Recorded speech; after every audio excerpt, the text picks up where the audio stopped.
Welcome to Mr. Tompkins EdTech and my series of exam question compilation videos on key topics you might still be struggling with. This particular video covers rearranging formula. I've taken related questions from my past paper walkthroughs and given them to you here back to back. These compilation videos will give you a deep dive on topics you are still finding challenging, giving you more of an overview, helping you recognise command words, identify key features and strategies, building your confidence and helping you apply these techniques for future papers. If you find it helpful, please give the video a thumbs up, it will really help me out. Also, if you haven't already subscribed to my channel, why not do that now? I'll be making lots of these compilations over the next couple of weeks and you'll get notified of these as soon as I upload them. Right, let's get into it.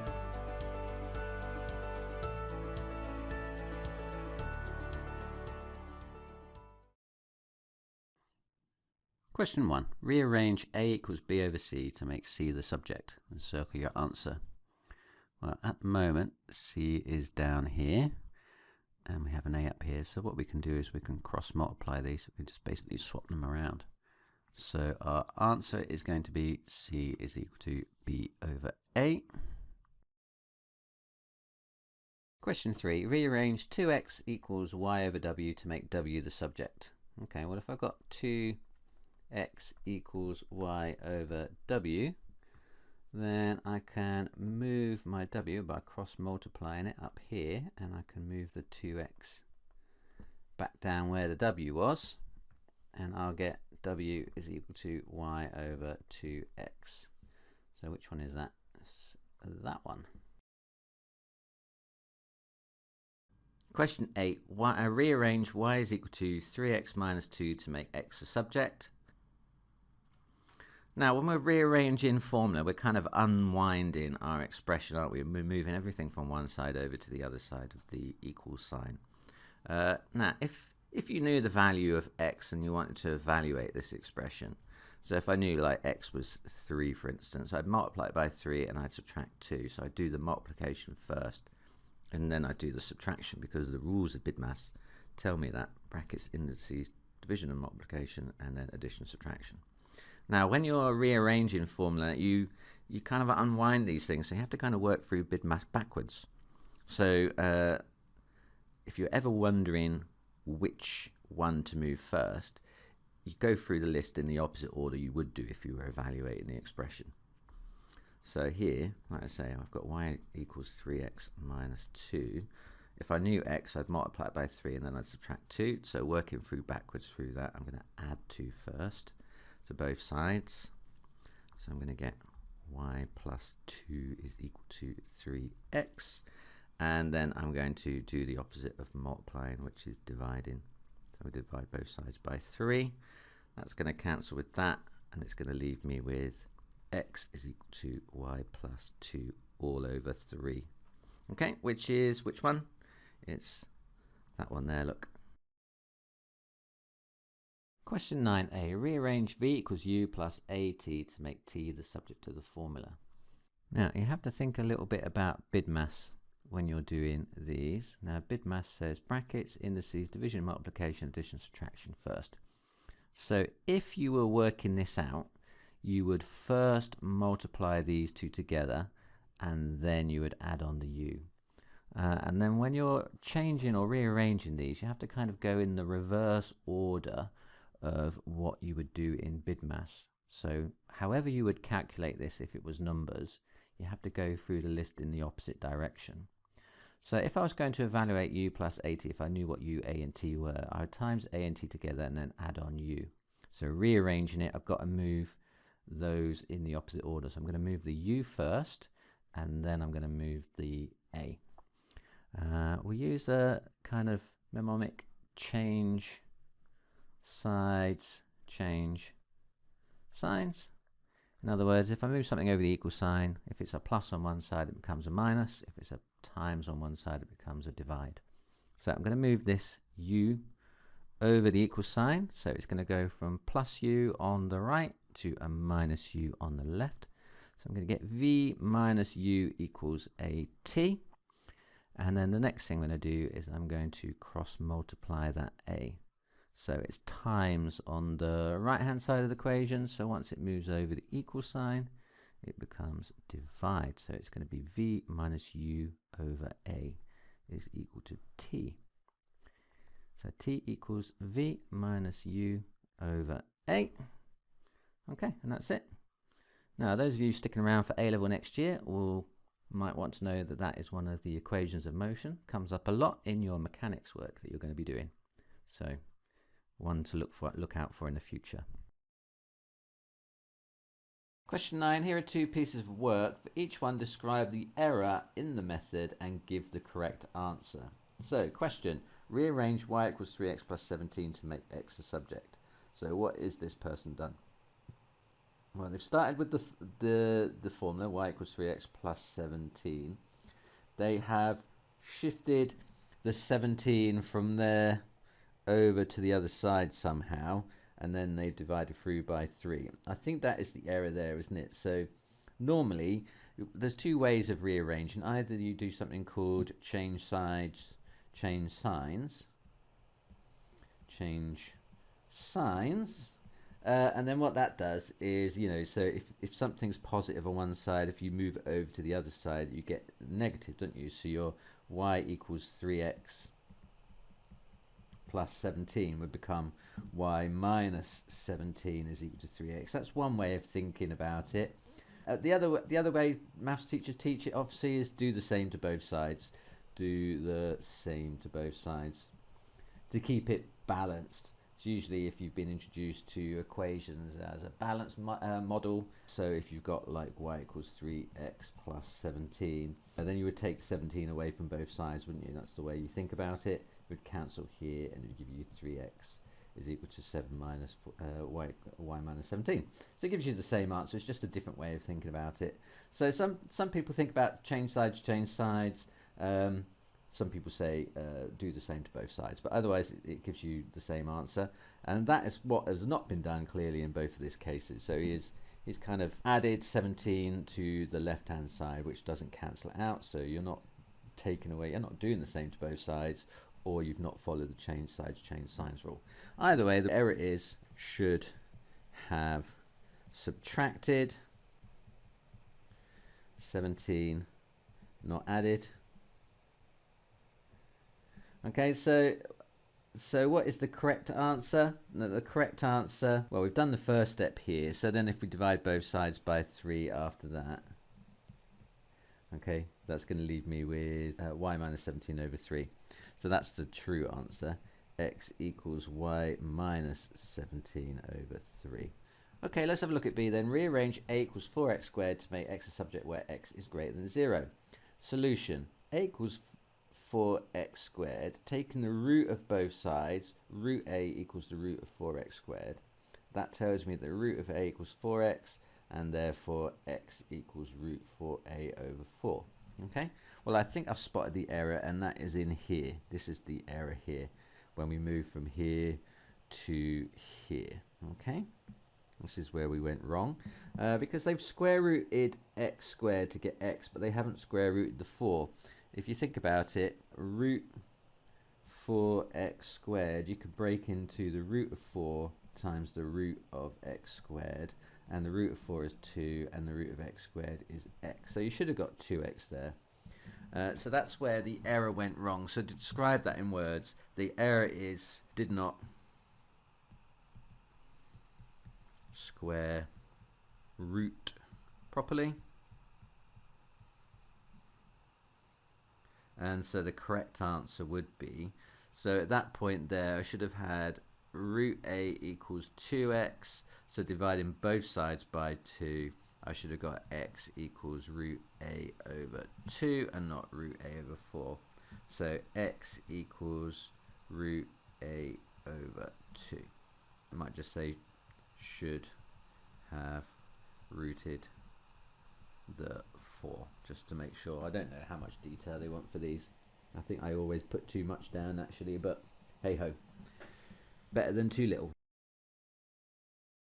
Question 9. Rearrange this formula to make y the subject. I've got x is equal to y squared plus 7.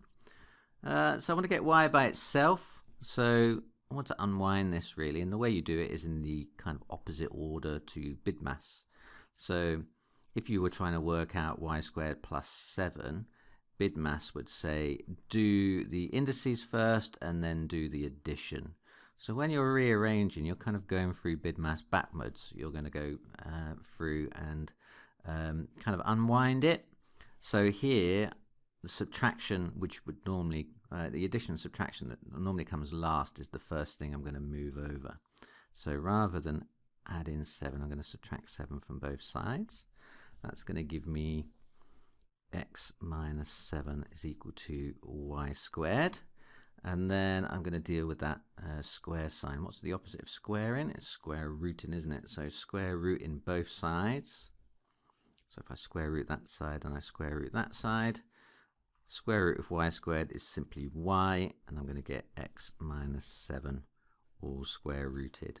Okay, so just spinning it around to put y at the front, y is equal to the square root of x minus 7. Question 14. Rearrange the formula v squared equals u squared plus 2as. Now this is actually one of the equations of motion. V is final velocity, u is initial velocity, plus 2 lots of acceleration times distance. But regardless of what it is, we need to rearrange it for s. Now you need to use these a lot at A-level, these formulas, so might as well get used to them now. So let's say v squared equals u squared plus 2as.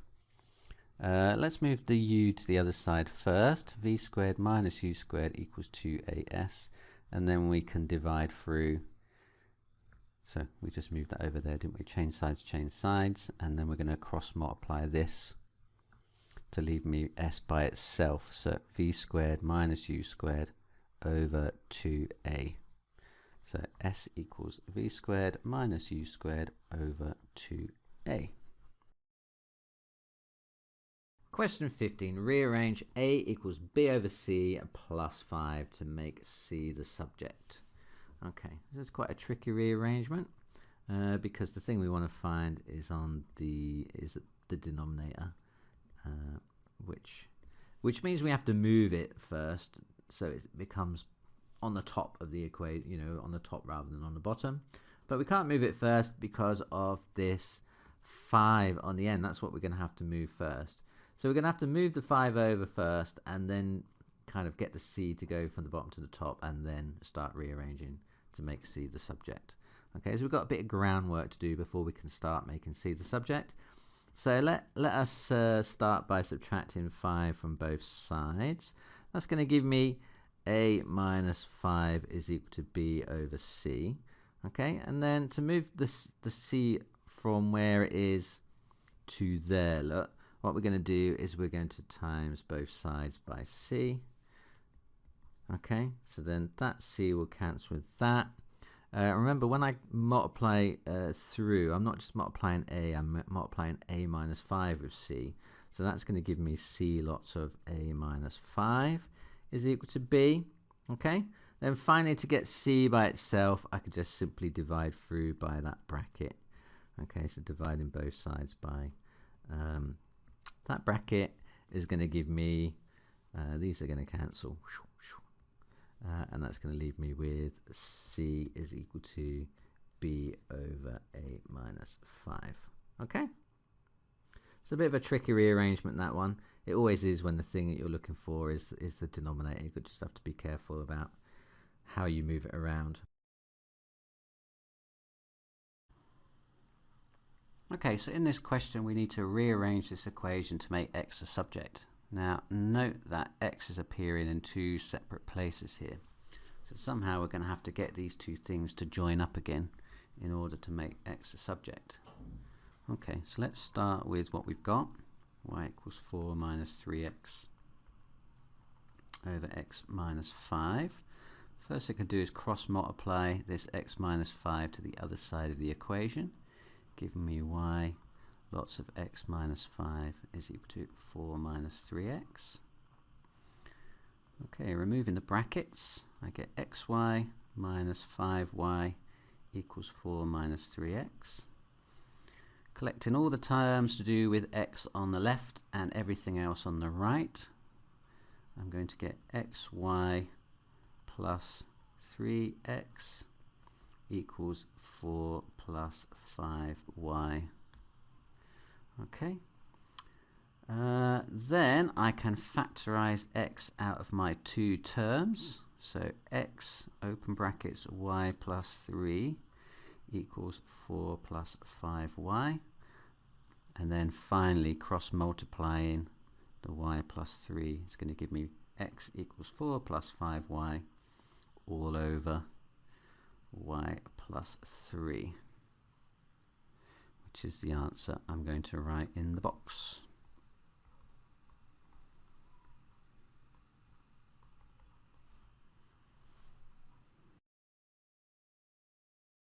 Question 17, make f the subject of the formula. Now you need to take care with this one because actually f appears in two places. It's down here and up here. So it's one of the hardest sorts of rearrangements that you need to do. And it's going to involve some extra steps. Right, so the first thing I'm going to do is I'm going to cross multiply the denominator. So I'm going to multiply through by this bit down here. So I'm going to multiply both sides by f minus 4. So if I times f minus 4 on both sides, f minus 4 times that, it's going to cancel with that one. And it's going to leave me with d lots of f minus 4 equals 3 lots of 1 minus f. Okay, now multiplying out the brackets, that's going to give me df minus 4d is equal to 3 minus 3f. Okay, so I've got f's on both sides. We're going to have to get all the f's on one side. So I'm going to add 3f to this side and to this side. Okay, so it gets rid of it there. And that's going to give me df plus 3f minus 4d is equal to 3. And then I'm going to do the opposite of minus 4d. I'm going to add 4d to both sides.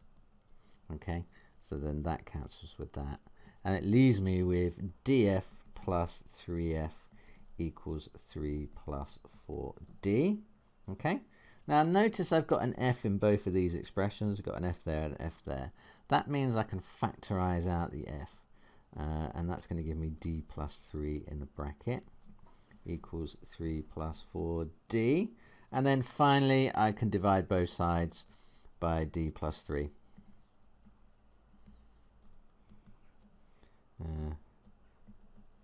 And so then that will cancel with that. And it'll leave me with f on the left-hand side. And I'm going to get 3 plus 4d over d plus 3. So the trick of these ones, when you've got f appearing in two different places, you want to try and collect them all on one side and either, collect like terms or factorize out the f out of the various terms if you've got other things multiplied by it. Okay, job done. Question 18. Rearrange C equals 4 minus d over d plus 3 to make d the subject. Okay, so we need to make d the subject, so it's got to be d is equal to, and then everything else.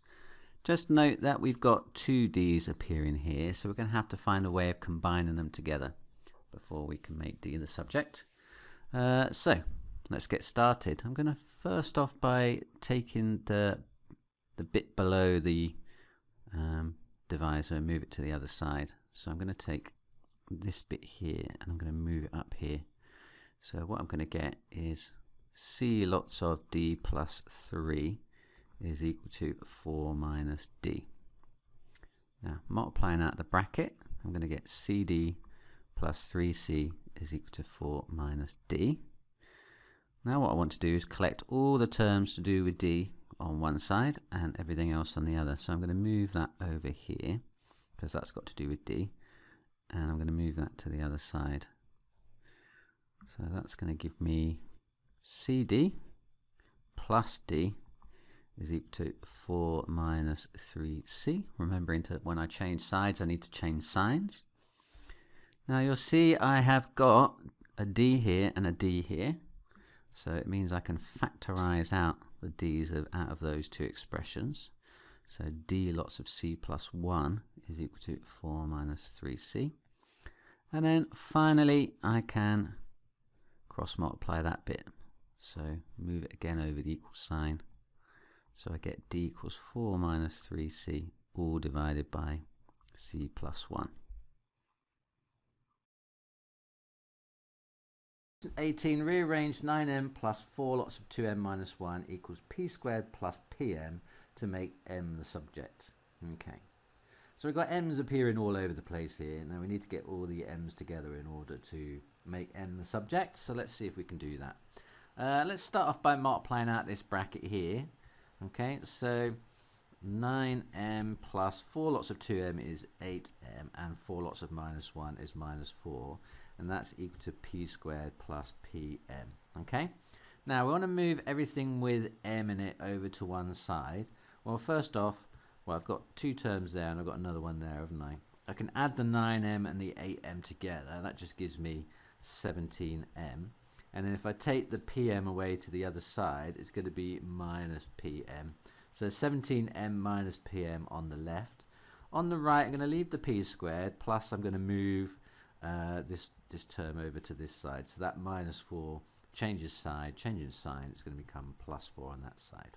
Okay, so the pm moved over to the left and the minus 4 moved over to the right, and when they change sides, they change signs. Okay, so I've got 17m minus pm is equal to p squared plus 4.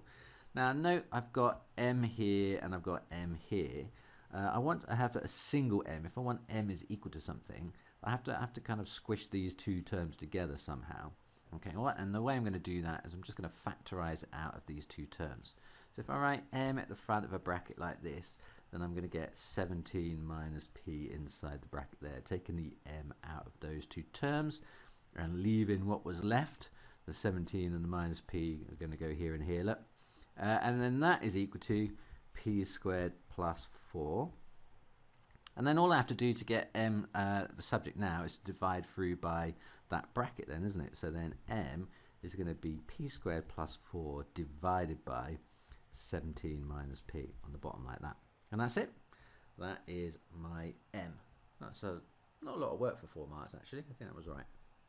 The trick to it here is factorising the m out. That's the bit you have to realise. So if you've got more than one term of the thing that you're trying to collect together, just kind of collect them all on one side and factorise the thing out that you want out of the bracket, and then divide through by what you've got left.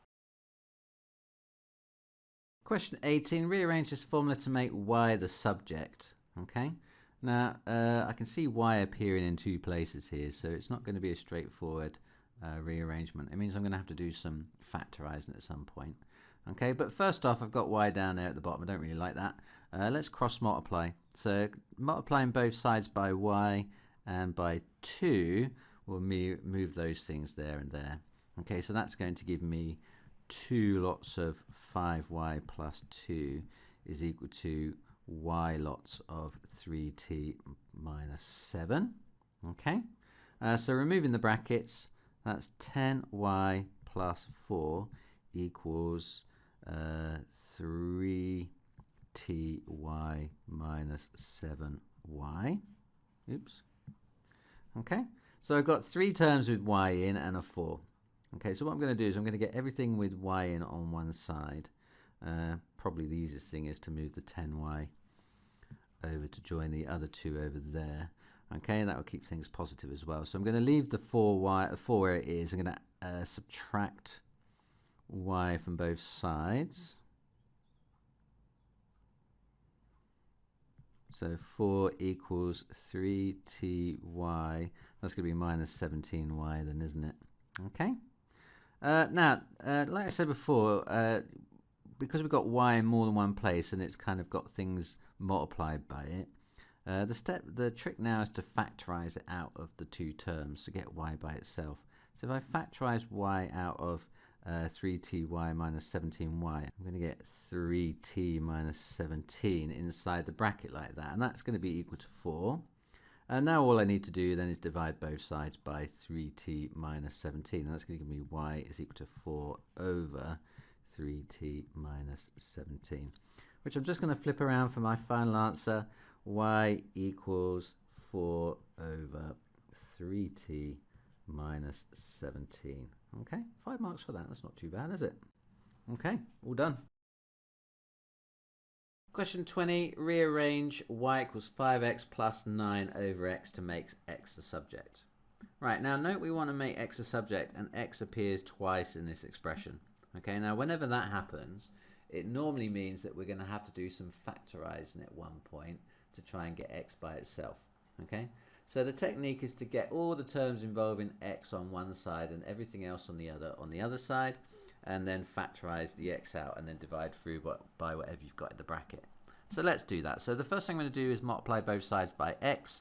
So it's going to disappear from the right hand side and reappear on the other side. And reappear on the other side. So xy equals 5x plus 9. Okay? And then I'm going to subtract 5x from both sides. So I'm going to get xy minus 5x is equal to 9. So now I've got everything involving my x's over here. That means I can factorise it out. So x taken out of xy and minus 5y, it's going to give me a single bracket with y minus 5 inside. So x lots of y minus 5 is equal to 9. And then dividing both sides by the bracket is going to give me x is equal to 9 over y minus 5. Okay, that was really easy, 5 marks, if you know the technique. Okay, like I say, the technique, get all your x's on one side, factorise out the x, and then divide through by the bracket, job done. Question 23, rearrange y equals 1 over the root of x plus 1 to make x the subject. Okay, so if I want to make x a subject, look, x is all the way down here at the moment. I want x is equal to something. So I think the first thing I'm going to do is I'm going to take the whole denominator of this this fraction and the y, and I'm going to cross multiply, which means that if I multiply both sides by root x plus 1 and I divide both sides by y, then these two things are going to literally switch places, aren't they? Okay. Once you know this, you can kind of just do it on the fly like that. I just kind of think about, I'm going to switch these two around. So x plus 1, or rooted, is going to be equal to 1 over y. Now that instantly makes things a whole lot more easy. Right, so then I want to try and get x by itself. At the moment I've got a big root sign over all of it. So I need to deal with that next, and I'm going to deal with that by squaring both sides. So if I square this side, it's going to get rid of the root on that side. Squaring the square root just gives me the contents of the square root by itself, so that's x plus 1. And then 1 over y all squared, well 1 squared is just 1, and y squared is y squared. So I'm going to get x plus 1 equals 1 over y squared. Okay, and then finally take 1 away from both sides. X equals 1 over y squared minus 1. Well, I hope this video helped you get a better overview of the topic. If it did, give it a thumbs up. You can find more exam question compilations over here. For more past paper walkthroughs, click down here. If you want to visit my Amazon shop with my recommendations for calculators, revision guides and other maths related stuff, click down here. Good luck in your revision and in your exams, and see you again.